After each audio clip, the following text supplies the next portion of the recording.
आज सुनते हैं सावन मास में शनिवार व्रत की कथा। तो एक बार बोलिए प्रेम से शनि महाराज की जय। एक समय की बात है, सभी नवग्रह सूर्य, चंद्रमा, मंगल, बुध, बृहस्पति, शुक्र, शनि, राहु और केतु में विवाद छिड़ गया। विवाद का कारण था कि इनमें से सबसे बड़ा कौन है। कोई निर्णय न होने पर सभी देवराज इंद्र के पास निर्णय कराने पहुँचे। इंद्र किसी एक का पक्ष नहीं ले सकते थे, इसीलिए उन्होंने निर्णय देने में अपनी असमर्थता जताई। परंतु उन्होंने उन सबको पृथ्वी पर राजा विक्रमादित्य के पास जाने की सलाह दी, क्योंकि राजा विक्रमादित्य अति न्यायप्रिय थे। इंद्र ने कहा कि वे ही इसका निर्णय कर सकते हैं। इंद्र की सलाह से सभी ग्रह एक साथ राजा विक्रमादित्य के पास पहुँचे और अपने आने का कारण बताया। राजा इस समस्याओं से अति चिंतित हो उठे, क्योंकि वे जानते थे कि अगर उन्होंने किसी एक को बड़ा बताया तो बाकी ग्रह कुपित हो उठेंगे। तब राजा को एक उपाय सूझा। उन्होंने सुवर्ण, रजत, कश्य, पीपल, सीसा, रंगा, जाष्टा, अभर्ग और लोहे से 9 सिंहासन बनवाए और उन्हें इसी क्रम से रख दिया। राजा विक्रमादित्य ने उस सब से निवेदन किया कि आप सभी अपने सिंहासन पर स्थान ग्रहण करें। जो भी अंतिम सिंहासन पर बैठेगा वही सबसे छोटा होगा। लोहे सिंहासन सबसे अंत में था, इस अनुसार लोहे सिंहासन पर बैठने वाला सबसे छोटा होगा। शनि देव सबसे अंत में लोहे सिंहासन पर बैठे, तो इसीलिए वही सबसे छोटे कहलाए। शनि देव को लगा कि राजा ने यह जानबूझकर किया है, इसीलिए उन्होंने कुपित होकर राजा से कहा, राजा तू मुझे नहीं जानता। सूर्य एक राशि में 1 महीना, चंद्रमा 2.25 महीना, 2 दिन, मंगल 1.5 महीना, बृहस्पति 13 महीना, वह बुध और शुक्र 1 महीने विचरण करते हैं, परंतु मैं 2.5 से 7.5 साल तक रहता हूँ। शनि देव क्रोधित होकर कहने लगे कि श्री राम की 7.5 आने पर उन्हें वनवास हो गया। रावण 7.5 आने पर वह वानरों की सेना से परास्त हो गया। अब तुम सावधान रहना। ऐसा कहकर शनि देव वहाँ से चले गए। इसके बाद अन्य देवताओं ने भी वहाँ से प्रस्थान कर लिया। कुछ समय बाद राजा की 7.5 आई, तब शनि देव घोड़े के सौदागर बनकर वहाँ आए। किसी ने राजा को सूचना दी कि कोई घोड़े का सौदागर आया है तथा उसके पास जो घोड़ा है वह बहुत बढ़िया है। राजा ने यह समाचार सुनकर अपने अश्वपाल को उस सौदागर से घोड़े खरीदने का आदेश दिया। अश्वपाल ने कई अच्छे घोड़े खरीदे। वह एक सर्वोत्तम घोड़े को राजा को सवारी हेतु दिया।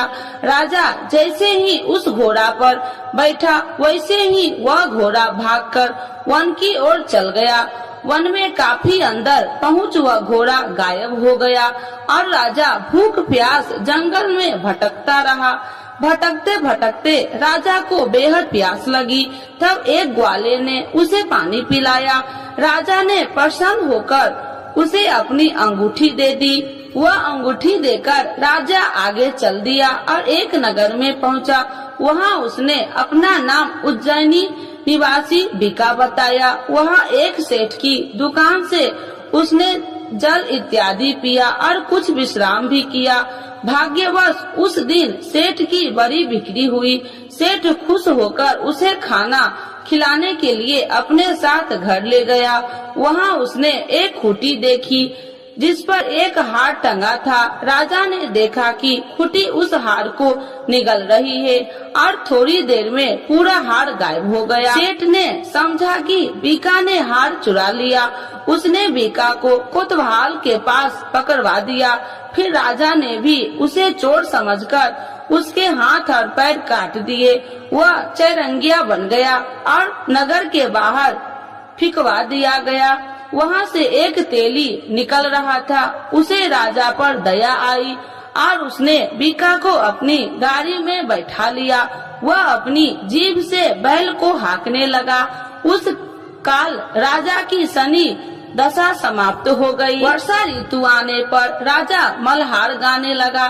तब वह जिस नगर में था वहाँ की राजकुमारी मनभावनी को वह इतना भाया कि उसने मन ही मन प्रण कर लिया कि वह उस राग गाने वाले से ही विवाह करेगी। उसने दासी को राग गाने वाले को ढूंढने के लिए भेजी। दासी ने बताया कि वह एक चौरंगिया है, परंतु राजकुमारी न मानी। अगले ही दिन से राजकुमारी अनशन पर बैठ गई कि विवाह करेगी तो उसी से उसे सबने बहुत समझाया, पर फिर भी जब वह न मानी तो राजकुमारी के पिता ने उस तेली को बुलावा भेजा और विवाह की तैयारी करने को कहा। फिर उसका विवाह राजकुमारी से हो गया। एक दिन सोते हुए स्वप्न में शनि देव ने राजा विक्रम आदित्य से कहा, राजन, देखा तुमने मुझे छोटा बताकर कितना दुख झेला है। तब राजा ने उनसे क्षमा मांगी और प्रार्थना की, हे शनिदेव, जैसा दुख मुझे दिया है किसी और को न देना। शनिदेव मान गए कि और कहा, जो मेरी कथा व व्रत करेगा उसे कोई दुख न होगा तथा जो नित्य मेरा ध्यान करेगा और चीटिया का आटा डालेगा उसके सारे मनोरथ पूर्ण होंगे। साथ ही शनि देव ने राजा को उसके हाथ पैर की वापसी दे दिए। प्रातः आँख खुलने पर राजकुमारी ने जब राजा को देखा तो आश्चर्यचकित रह गई। बीका ने उसे बताया कि वह उज्जैनी का राजा विक्रम आदित्य है। सभी अत्यंत प्रसन्न हुए। सेठ ने जब यह सुना वह पैर पर गिरकर क्षमा मांगने लगा। राजा ने कहा कि वह तो शनि देव का कोप था, इसमें किसी का कोई दोष नहीं। सेठ ने फिर भी निवेदन किया कि मुझे शांति तब ही मिलेगी जब आप मेरे घर चलकर भोजन करेंगे। सेठ ने अपने घर कई प्रकार के व्यंजन से राजा का सत्कार किया। साथ ही सबने देखा कि जो खूंटी हार निकल गई थी वही उसे उगल रही थी। सेठ ने अनेक मनोहर देख राजा का धन्यवाद किया और अपनी कन्या श्री कन्वरी से शादी करने का निवेदन किया। राजा ने सहर्ष स्वीकार कर लिया। कुछ समय पश्चात राजा अपनी दोनों रानियां मनभावनी और श्री कन्वरी को उज्जैनी नगरी के लिए निकल पड़े। वहां नगर वासियों ने सीमा पर ही उनका स्वागत किया। सारे नगर में दीपमाला हुई, सबने खुशी मनाई। राजा ने घोषणा किया कि मैंने शनि देव को सबसे छोटा बताया था, जबकि असल में वही सर्वोपरि है। तब से सारे राज्य में शनि देव की पूजा और कथा नियमित रूप से होने लगी। सारी प्रजा ने बहुत समय खुशी और आनंद के साथ बिताया। जो कोई शनि देव की इस कथा को सुनता है या पढ़ता है उसके सारे दुख दूर हो जाता है। तो एक बार बोलिए प्रेम से शनि महाराज की जय। आरती श्री शनि देव की जय। जय श्री शनि देव भक्तन हितकारी, सूरज के पुत्र प्रभु छाया महतारी।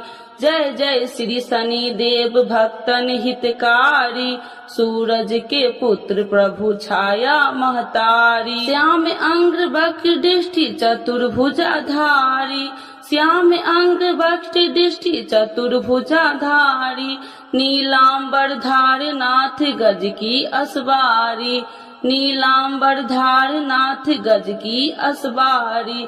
जय जय श्री शनि देव भक्तन हितकारी, सूरज के पुत्र प्रभु छाया महतारी। क्रीट मुकुट शीश सहज दीपत है लीलारी, क्रीट मुकुट शीश सहज दीपत है लीलारी।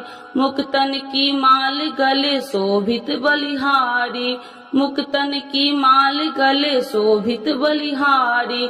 जय जय श्री शनि देव भक्तन हितकारी, सूरज के पुत्र प्रभु छाया महतारी।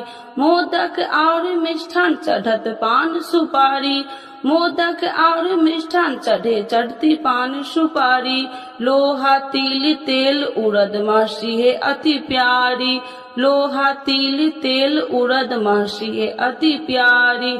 जय जय श्री शनि देव भक्तन हितकारी, सूरज के पुत्र प्रभु छाया महतारी। देव धनुज ऋषि मुनि सुमरत नर नारी, देव धनुज ऋषि मुनि सुमरत नर नारी, विश्वनाथ धरत ध्यान हम है शरण तुम्हारी, विश्वनाथ धरत ध्यान हम है शरण तुम्हारी। जय जय श्री शनि देव भक्तन हितकारी, सूरज के पुत्र प्रभु छाया महतारी। एक बार बोलिए प्रेम से शनि देवता की जय, छाया माता की जय, सूर्य भगवान की जय। शनिवार के दिन जरूर सुने हनुमान जी की कथा। तो एक बार बोलिए प्रेम से हनुमान जी की जय। एक बार नैमी सरनाय तीर्थ में 80,000 मुनि एकत्र होकर पुराणों के ज्ञाता श्री सूत जी से पूछने लगे, हे महामुने, आपने हमें अनेक पुराणों की कथाएं सुनाई है, अब कृपा करके हमें ऐसा व्रत और कथा बतलाए जिसके करने से संतान की प्राप्ति हो तथा मनुष्य को रोग शोक अग्नि सर्व दुखों आदि का भय दूर हो, क्योंकि कलयुग में सभी जीवों की आयु बहुत कम है। फिर इस पर उन्हें रोग चिंता के कष्ट लगे रहते तो फिर वही श्री हरि के चरणों में अपना ध्यान कैसे लगा सकेंगे। श्री सूत जी बोले, हे मुनियों, आपने लोक कल्याण के लिए बहुत ही उत्तम बात पूछी है। एक बार युधिष्ठिर ने भगवान श्री कृष्ण से लोक कल्याण के लिए यही प्रश्न किया था। भगवान श्री कृष्ण और युधिष्ठिर का संवाद तुम्हारे सामने कहता हूँ, ध्यान देकर सुनो। एक समय पांडवों की सभा में श्री कृष्ण जी बैठे हुए थे। तब युधिष्ठिर ने भगवान श्री कृष्ण से प्रश्न किया कि हे प्रभु नंद नंद गोविंद, आपने मेरे लिए अनेक कथाएं सुनाई है, आज आप कृपा करके ऐसा व्रत या कथा सुनाइए जिसके करने से मनुष्यों को रोग चिंता का भय समाप्त हो और उसको पुत्र की प्राप्ति हो। हे प्रभु, बिना पुत्र के जीवन व्यर्थ है, पुत्र के बिना मनुष्य नरकगामी होता है, पुत्र के बिना मनुष्य पितृ ऋण से छुटकारा नहीं पा सकता है और न ही उसका पुनग नामक नरक से उद्धार हो सकता है। अतः पुत्रदायक व्रत बतलाइए। श्री कृष्ण भगवान बोले, हे राजन, मैं एक प्राचीन इतिहास सुनाता हूँ, आप उसे ध्यान पूर्वक सुनो। कुंडलपुर नामक एक नगर था, उसमें नंदा नामक एक ब्राह्मण रहता था। भगवान की कृपा से उसके पास सब कुछ था, फिर भी वह दुखी था। इसका कारण था कि ब्राह्मण की स्त्री सुनदा के कोई संतान न थी। सुनदा पतिव्रता थी, भक्ति पूर्वक श्री हनुमान जी की आराधना करती थी। मंगलवार के दिन व्रत करने के अंत में भोजन बना कर हनुमान जी को भोग लगाने के बाद स्वयं भोजन करती थी। एक बार मंगलवार के दिन ब्राह्मणी गिरी कायों में अधिकता के कारण हनुमान जी को भोग न लगा सकी, तो इस पर उसे बहुत दुख हुआ। उसने कुछ भी नहीं खाया और अपने मन में प्रण किया कि अब तो अगले मंगलवार को ही हनुमान जी का भोग लगाकर अन्न जल ग्रहण करूंगी। ब्राह्मणी सुनदा प्रतिदिन भोजन बनाती, श्रद्धा पूर्वक पति को खिलाती, परंतु स्वयं भोजन नहीं करती और मन ही मन श्री हनुमान जी की आराधना करती थी। इसी प्रकार 6 दिन गुजर गए और ब्राह्मणी सुनदा अपने निश्चय के अनुसार भूखी प्यासी निराहार रही। अगले मंगलवार को ब्राह्मणी सुनदा प्रातः काल ही बेहोश होकर गिर पड़ी। ब्राह्मणी सुनदा की इस असीम भक्ति के प्रभाव से श्री हनुमान जी बहुत प्रसन्न हुए और प्रकट होकर बोले, सुनदा, मैं तेरी भक्ति से बहुत प्रसन्न हूँ, तू उठ और वर मांग। सुनदा अपने आराध्य देव श्री हनुमान जी को देखकर आनंद की अधिकता से ही सुनोदा अपने आराध्य श्री हनुमान जी को देखकर आश्चर्य से हो गई। इस श्री हनुमान जी के चरणों में गिरकर बोली, हे प्रभु, मेरी कोई संतान नहीं है, कृपा करके मुझे संतान प्राप्ति का आशीर्वाद दे, आपकी अति कृपा होगी। श्री महावीर जी बोले, तेरी इच्छा पूर्ण होगी, तेरे एक कन्या पैदा होगी, उसके अष्टांग प्रतिदिन सोना दिया करेगी। इस प्रकार कहकर श्री महावीर जी अंतर ध्यान हो गए। ब्राह्मणी सुनोदा बहुत हर्षित हुई और सभी समाचार अपने पति से कहा। ब्राह्मण देव कन्या का वरदान सुनकर कुछ दुखी हुए, परंतु सोना मिलने की बात सुनी तो बहुत प्रसन्न हुई। विचार किया कि ऐसी कन्या के साथ मेरी निडरता ही समाप्त हो जाएगी। श्री हनुमान जी की कृपा से वह ब्राह्मणी गर्भवती हुई और 10वें महीने में उसे बहुत ही सुंदर पुत्री प्राप्त हुई। वह बच्ची अपने पिता के घर में ठीक उसी तरह से बढ़ने लगी जिस प्रकार शुक्ल पक्ष का चंद्रमा बढ़ता है। 10वें दिन में ब्राह्मण ने उस बालिका का नामकरण संस्कार करवाया। उसके कुल पुरोहित ने उसका बालिका का नाम रत्नावली रखा, क्योंकि वह कन्या सोना प्रदान किया करती थी। इस कन्या ने पूर्व जन्म के बड़े ही विधान से मंगल देव का व्रत किया था। रत्नावली का अष्टांग बहुत सा सोना देता था। उस सोने से नंदा ब्राह्मण बहुत ही धनवान हो गया। अब ब्राह्मणी भी बहुत अभिमान करने लगी थी। समय बीतता रहा। वो अब रत्नावली 10 वर्ष की हो चुकी थी। एक दिन जब नंदा ब्राह्मण प्रसन्न चित्त था, तब सुनोदा ने अपने पति से कहा, मेरी पुत्री रत्नावली विवाह के योग्य हो गई है, अतः आप कोई सुंदर तथा योग्य वर देकर इसका विवाह करा दे। यह सुन ब्राह्मण बोले, अभी तो रत्नावली बहुत छोटी है। तब ब्राह्मणी बोली, शास्त्रों की ज्ञाता है कि कन्या 8वें वर्ष में गौरी, 9वें वर्ष में रोहिणी, 10वें वर्ष में कन्या इसके पश्चात रजस्वला हो जाती है। गौरी दान से पाताल लोक की प्राप्ति होती है, रोहिणी दान से वैकुंठ लोक की प्राप्ति होती है, कन्या के दान से इंद्र लोक में सुख की प्राप्ति होती है। अगर हे पतिदेव रजस्वला का दान किया जाता है तो घोर नरक की प्राप्ति होती है। इस पर ब्राह्मण बोले, अभी तो रत्नावली मात्र 10 ही वर्ष की है और मैंने तो 16-16 साल की कन्याओं को विवाह कराए हैं, अभी जल्दी क्या है। तब ब्राह्मणी सुनोदा बोली, आपको तो लोभ अधिक हो गया है। शास्त्रों में कहा गया है कि माता पिता और बड़ा भाई रजस्वला कन्या को देखते हैं तो वह अवश्य नरकगामी होते हैं। तब ब्राह्मण बोला, अच्छी बात है, कल मैं अवश्य ही योग्य वर की तलाश में अपना दूत भेजूंगा। दूसरे दिन ब्राह्मण ने अपने दूत को बुलाया और यज्ञ आदि की, जैसी सुंदर मेरी कन्या है वैसे ही सुंदर वर उसके लिए तलाश करो। दूत ने अपने स्वामी की आज्ञा पाकर निकल पड़ा। परंपराई नगर में उसने एक सुंदर लड़के को देखा।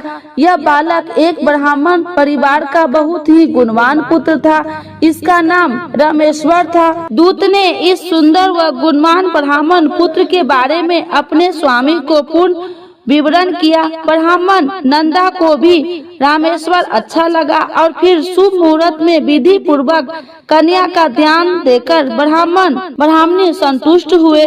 परंतु ब्राह्मण के मन में तो लोभ समाया हुआ था। उसने कन्या दान तो कर दिया था, वह बहुत खित्र भी किया था। उसने विचार किया कि रत्नावली तो अब चली जाएगी और मुझे इससे जो सोना मिलता था वह अब मिलेगा नहीं। मेरे पास जो धन था कुछ तो इसके विवाह में खर्च हो गया और जो शेष बचा है वो भी कुछ दिनों के पश्चात समाप्त हो जाएगा। मैंने तो इसका विवाह करने बहुत बड़ी भूल कर दी है। अब कोई ऐसा उपाय ही रत्नावली मेरे घर में ही बनी रहे, अपनी ससुराल न जावे। लोभ रूपी राक्षस ब्राह्मण ने मस्तिष्क पर छता जा रहा था। रात भर अपनी सैया पर बेचैनी से करवटें बदलते बदलते उसने एक बहुत ही क्रूर निर्णय किया। उसने विचार किया कि जब रत्नावली को लेकर उसका पति रामेश्वर अपने घर के लिए जाएगा तो वह मार्ग में ही छिपकर रामेश्वर का वध कर देगा और अपनी लड़की को अपने घर लावेगा, जिससे नियमित रूप से उसे सोना भी मिलता रहेगा और समाज का कोई मनुष्य उसे दोष भी नहीं दे सकेगा। प्रातः काल हुआ। नंदा और सुनंदा ने अपनी जमाई तथा लड़की को बहुत सारा धन देकर विदा किया। रामेश्वर अपनी पत्नी रत्नावली को लेकर ससुराल अपने घर की तरफ चल दिया। ब्राह्मण नंदा महालोभी के वशीभूत में हो अपनी मति खो चुका था। पापी पुण्य को उसे विचार न रहा था। अपने भयानक व क्रूर निर्णय से कार्य रूप देने के लिए अपने दूत को मार्ग में अपने जमाई का वध करने के लिए भेज दिया, ताकि रत्नावली से प्राप्त होने वाला सोना उसे हमेशा मिलता रहे और वो कभी निर्दय न हो। ब्राह्मण ने दूत ने अपने स्वामी की आज्ञा का पालन करते हुए उसने जमाई रामेश्वर का मार्ग में ही वध कर दिया। समाचार प्राप्त कर ब्राह्मण नंदा मार्ग में पहुंचा तो रुद्र करती हुई अपनी पुत्री रत्नावली से बोली, हे पुत्री, मार्ग में लुटेरे ने तेरे पति का वध कर दिया। भगवान की इच्छा के आगे किसी का कोई वश नहीं चलता है। अब तू घर चल, वहाँ पर ही रहना, शेष जीवन व्यतीत करना। जो भाग्य में लिखा है वही होगा। अपने पति की अकाल मृत्यु से रत्नावली बहुत दुखी हुई। क्रंदन व रुदन करते हुए अपने पिता से बोली, हे पिताजी, इस संसार में जिस स्त्री का पति नहीं है उसका जीवन व्यर्थ है। मैं अपने पति के साथ ही अपने शरीर को जला दूंगी और सती होकर अपने इस जन्म को माता पिता के नाम तथा सास ससुर के यश को सार्थक करूंगी। ब्राह्मण नंदा अपनी पुत्री रत्नावली के वचनों को सुनकर बहुत दुखी हुआ। विचार करने लगा, मैंने व्यर्थ ही जमाई का वध का पाप अपने सिर लिया। रत्नावली को उसके पीछे अपने प्राण तक देने की तैयार है। मेरा तो दोनों तरफ से मरण हो गया। धन तो अब मिलेगा नहीं। जमाई वध के पाप के फल स्वरूप यम यातना भी भुगतनी पड़ेगी। यह सोचकर वह बहुत खिन्न हुआ। रामेश्वर की चिता बनाई गई। रत्नावली सती होने की इच्छा से अपने पति का सिर अपनी गोद में रखकर चिता में बैठ गई।